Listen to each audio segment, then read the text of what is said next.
मैं रीमा प्रसाद। रिपब्लिक भारत के digital platform पे आप सभी का स्वागत है। दुनिया के युद्ध इतिहास में 1962 के वीर बांकुड़ों का इस तरीके से जिक्र है और इस तरीके से उदाहरण के तौर पर उस युद्ध को याद किया जाता है कि कोई युद्ध हार कर भी जीता कैसे जाता है।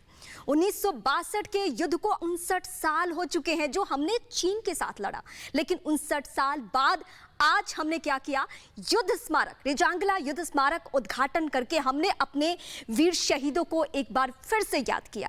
मेजर शैतान सिंह जो लीडिंग ऑफिसर थे इस युद्ध के, हालांकि संख्या हमारी चीन की तुलना में बहुत कम थी, लेकिन विपरीत हालात में कैसे लड़ा जाता है युद्ध ये हमारे वीर बांकुड़ों ने बताया था एक एक करके। और वो जब आप वहां पे जाएंगे रेजांगला में तो आज भी वो यादें उस घाटी में, उस बर्फीले जगहों पे है और उसको देखकर हमारे जो जवान हैं जो अलग अलग सरहदी इलाकों में तैनात हैं, जो भारत की सीमाओं की रक्षा करते हैं, वो उस युद्ध से प्रेरणा लेते हैं।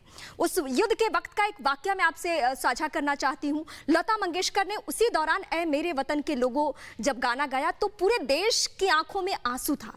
ये इसलिए था क्योंकि वो युद्ध इस तरीके से लड़ा गया जहां पे हमारे एक एक जवान जब हथियार नहीं उनके पास तो बूट से, संगीन से आखिरी दम तक लड़ते रहे। कई ऐसे हमारे जवान ऐसे थे कि बर्फ में उनका शव ढक चुका था। 3 महीने बाद जब बर्फ पिघला तो पता चला कि यहाँ हमारे जो जवान शहीद हुए हैं वो आखिरी दम तक कैसे लड़ते रहे हैं। यानी उस स्थिति में भी 3 महीने बाद भी उनके हाथों में हथियार ही था, उस तरीके से उन्हें देखा गया।